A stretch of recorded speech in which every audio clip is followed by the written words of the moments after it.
Hello and welcome to Word with Liz. I am your host Liz Omolo. Today, let's talk about withholding as a form of emotional abuse and how it impacts mental health. There are different types of withholding. For instance, someone may withhold affection, someone may withhold communication, another may hold recognition. Withholding is quite common in families, friendships, and even sometimes at the workplace. A friend I will call Tom once shared with me about his frustration in a family forum. He described how he felt like Daniel in a den full of lions. It didn't matter what he shared with his family. There was no acknowledgement. If he shared about an achievement, it was downplayed or completely ignored. The members in the group interacted with each other, except with him. So if he shared about some milestones, another family member would quickly share their own success without acknowledging his, hence overshadowing his altogether. Tom felt frustrated at the lack of affection, lack of recognition, and the withholding of communication. They didn't respond to his greetings. In fact, it was like he didn't exist in the forum at all. If you have been a victim of withholding, you will agree with me that withholding is far worse than verbal abuse. Withholding is a particularly insidious method of abuse that deprives us of the basic comforts and makes us feel less than human. Withholding contact, withholding affection or communication is a form of emotional blackmail, and it is not okay under any circumstance. As a young girl of 8, I not only experienced bullying, but I also experienced withholding of affection from my classmates. The social isolation was so terrible for my young mind that each night I cried myself to sleep, hoping that the next day would be different. Their reasons were things that my young mind could not comprehend. For instance, they hated me because, according to them, I had a fairer skin tone. Another one was that my mother drove us to school in a car. By then, there were not so many people being dropped to school in cars. So in their perception, I came from privilege, and that was a reason to isolate me. I was isolated. Nobody wanted to play with me.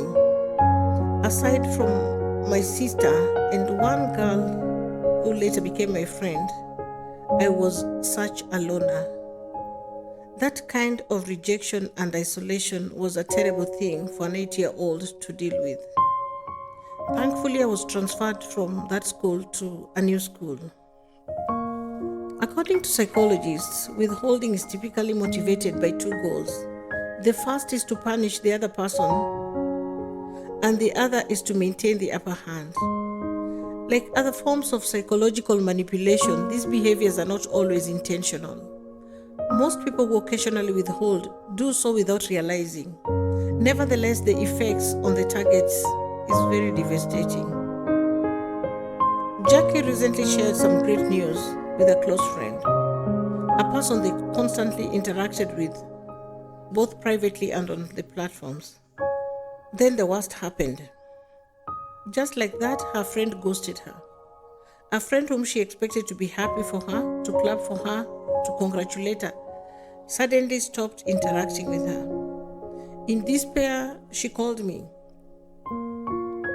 Liz, I see you're interacting with everyone else on our platform except me. My private messages to her remain unanswered. I don't understand why she's suddenly cold towards me, behaving as though I don't even exist. Some friends might struggle with others' success and may feel insecure or envious when you share good news, leading them to withdraw from the friendship to avoid those uncomfortable feelings.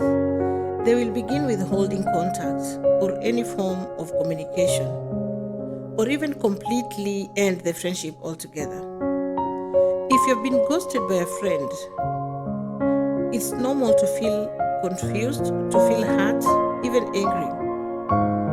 Jackie is hurt, confused, and angry. Withholding affection is a form of control. It says to the other person, I have decided that you have wronged me and I am not going to show my love for you until you have apologized or made it up to me. Are there people in your life who treat you as if you aren't a valuable person, who often ignore you or ignore what you say, and who do not engage with you in a normal manner? Or maybe someone you care about constantly gives you the silent treatment. Does someone you care about hold back any emotional reaction or connection?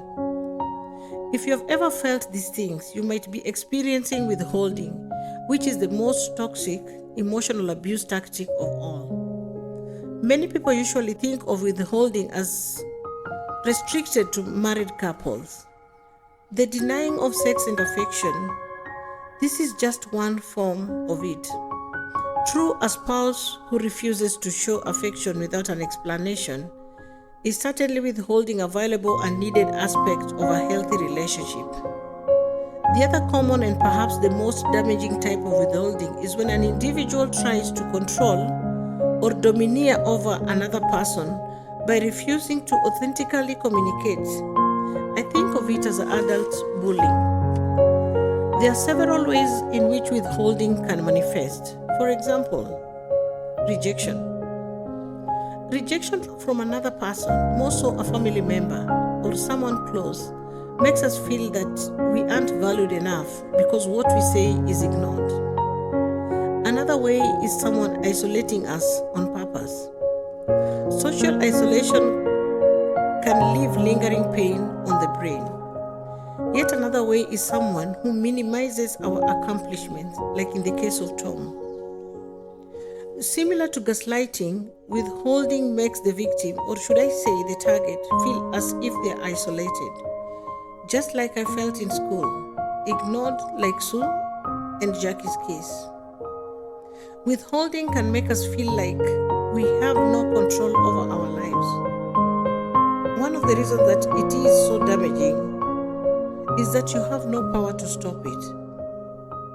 Their only hope for relief is to leave the situation or rid themselves of the abuser.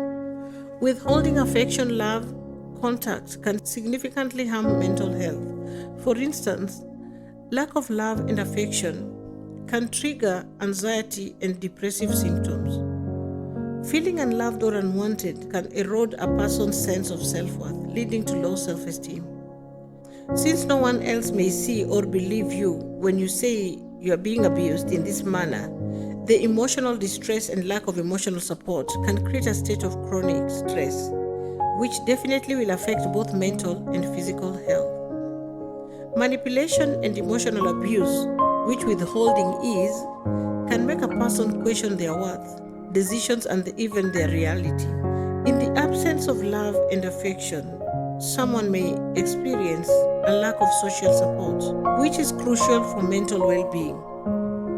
Constantly experiencing emotional pain can negatively impact your mental health. Abusers use withholding regularly.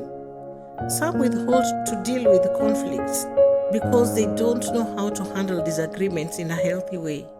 So they give the cold shoulder to force the victim to make amends because they don't know how to do it. Some abusers use withholding because they refuse to take responsibility for their actions because they are fearful of what others think about them. So their need to be right, even when they know they are wrong, causes them to withhold an apology. Withholding is also a form of control. The other person wants you to take the first step in resolving the issue, thereby keeping the power in the relationship. They get what they want at your own expense.